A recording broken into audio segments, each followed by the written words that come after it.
Before the reservations, before the treaties, the Apache carried 7 tools that kept them alive in a land that killed everyone else. Almost no one remembers how they worked.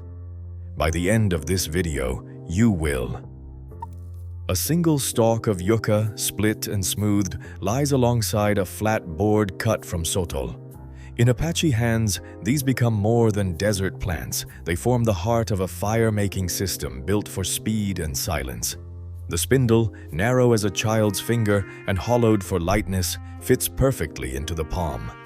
When pressed to the sotol hearth and spun with a bow strung from agave cord, the friction builds heat with remarkable efficiency. Within 30 seconds, a dark ember blooms in the notch, ready to kindle dry grass or shredded bark. That speed is not a matter of luck or legend.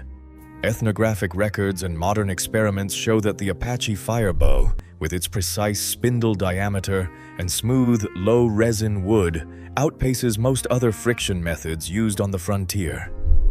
Soldiers and settlers often struggled for minutes to coax a coal from pine or cottonwood. Apache scouts, moving under threat, could hide the disassembled bow inside a hollow reed cane and leave no trace.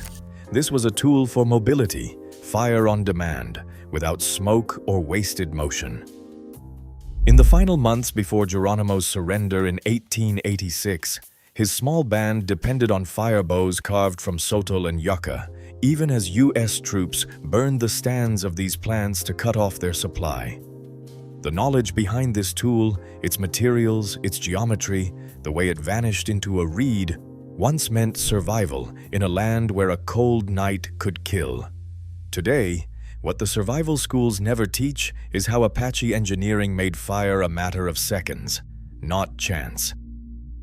A single obsidian flake, set in a handle of agave heart and bound with rawhide, could cut through the thickest desert plants. In Apache hands, this knife was more than a tool. It was an answer to the problem of food on the move. The process began with the agave itself, a plant rooted deep in the stony washes of Arizona and New Mexico. Warriors would harvest the swollen heart just before the spring bloom, when the sugars were at their peak. Using the knife's razor edge, they stripped away spines and outer leaves, exposing the dense core.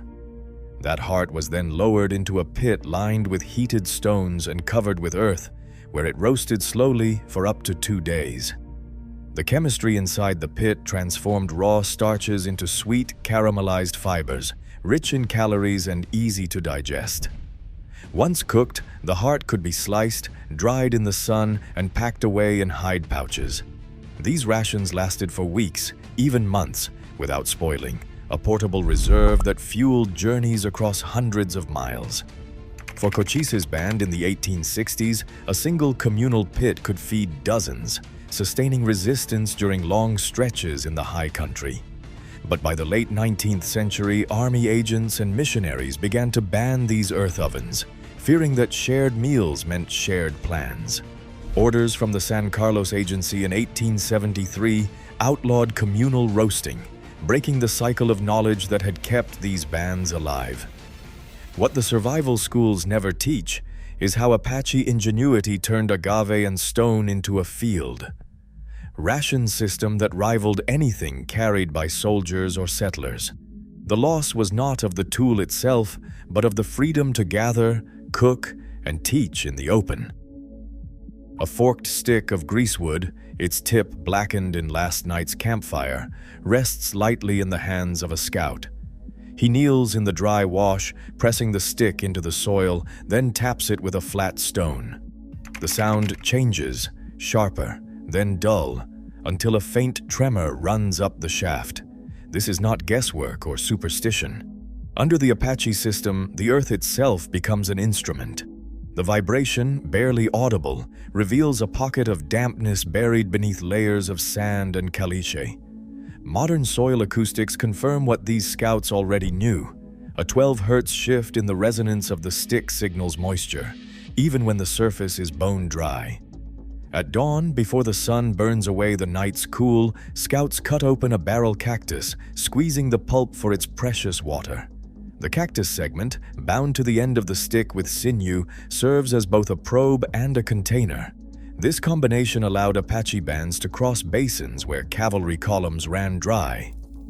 During the siege of Apache Pass in 1862, scouts used water locator sticks to find hidden tinajas, outlasting soldiers who relied on mapped springs. Control of water was control of movement, and in this country, movement was life. When basin access was lost, so too was the chain of knowledge that made these tools essential. The stick and the cactus, simple in appearance, precise in use, formed a quiet asymmetry, a tactical edge that faded only when the land itself was taken out of Apache hands. A short arc of willow or mulberry, less than 2 feet long, is split and shaped, then layered with deer sinew softened and fixed with hide glue. As the glue cures, the sinew tightens, binding the wood into a flexible laminate that will not snap under sudden strain. This is the sinew-backed short bow.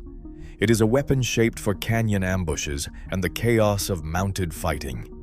The sinew, drawn from mule deer or elk, spreads the force of each draw, letting a compact bow match the punch of much longer ones.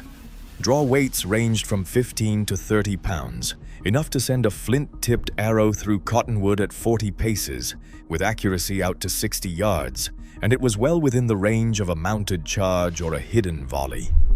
Lamination is not just for strength. It keeps the bow silent and deadly, firing with a low, flat arc that fits the broken ground of the Southwest. Victorio, chief of the Warm Springs Apache, carried such a bow through the Jornada del Muerto in 1880, leading his band where rifles were too slow. After the reservation era began, the chain of apprenticeship snapped. The skill of sinew backing, of tuning a bow by ear and hand, faded from the camps, leaving behind a weapon whose secrets were nearly lost. A strip of deer hide, scraped thin and soaked in a bath of yucca ash, begins its transformation in the hands of an Apache tanner. The brain tan softens the fibers, working animal fat and water deep into the grain, while the alkaline wash opens the hide to what comes next. Once stretched and dried, the leather is suspended over a smoldering pit of cedar, where the slow drift of smoke infuses every pore. The phenols from the wood bind to the collagen, sealing the moccasin against water and scent. When finished, the leather is supple, nearly silent, and holds a faint, earthy aroma that blends with the desert. A rawhide insert, shaped from sotol bark, curves the toe upward, not for decoration, but to glide over stone and sand without catching, to leave only the faintest print. The stitching is done with sinew, pulled tight and hidden. On the trail, these moccasins mute every footfall, masking both sound and scent. Mangas Coloradas, crossing the Gila in 1865, led his warriors over lava beds in such footwear, leaving cavalry trackers searching for tracks that simply faded into dust. In this place, adaptation was not a matter of pride, but of necessity, each step a calculation, each material chosen for what it could do. The chemistry of smoke and hide, the geometry of the upturned toe, all working together to make a man invisible in his own country. A length of mesquite, dense and heavy, is shaped into a short club with a head slightly flattened for balance. Inside the haft, a narrow cavity is carved, just wide enough to hold a blade honed from obsidian or repurposed steel. The blade slides in, edge facing out, and is locked in place by rawhide strips soaked and wrapped tight. As the rawhide dries, it shrinks, sealing the blade so completely that only a practiced eye could guess its presence. The club's head is weighted to optimize the transfer of force, and a single downward strike focuses momentum at the point of impact, enough to fracture bone or split a wooden shield. But the true advantage lies in the hidden blade.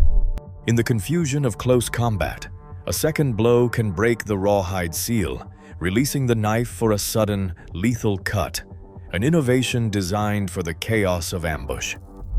During the Bascom Affair of 1861, Chiricahua warriors wielded such clubs in night raids along the Gila, their concealed blades turning the tide in moments when rifles jammed or arrows ran out.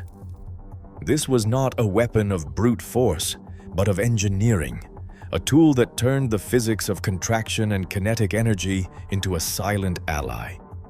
The knowledge to carve, bind, and conceal such a blade was passed from hand to hand, its secrets now mostly silent, left out of modern accounts of frontier warfare. A medicine bag stitched from deer hide and sealed with sinew hangs at the hip of an Apache scout. Inside, yarrow, creosote leaf, and osha root are chosen for their chemistry. Yarrow, from mountain meadows, is crushed and pressed into wounds, its tannins and lactones speed clotting, a fact now confirmed by laboratory studies. Creosote leaf, gathered from the desert, is chewed and packed into cuts. Its resin fights infection when even a scratch could bring fever. Osha root, dug from shaded canyons, is broken and held near the mouth, its sharp scent easing cough and opening airways. The poultice is mixed by hand, water dripped from cactus, all in silence. No chant, no smoke, nothing to give away a hidden camp. In 1872, Lieutenant John Burke, traveling with General Crook, observed wounds closing clean and infection rarely spreading among Apache scouts. Quiet skill, carried in a pouch no larger than a man's hand. Today, much of what the survival schools never teach lies buried beneath layers of interruption, not obsolescence. As landscapes change and old trails vanish, the silence grows. The real loss isn't just a tool, it's the severed thread of adaptation. Some knowledge waits, patient as stone, for those who listen.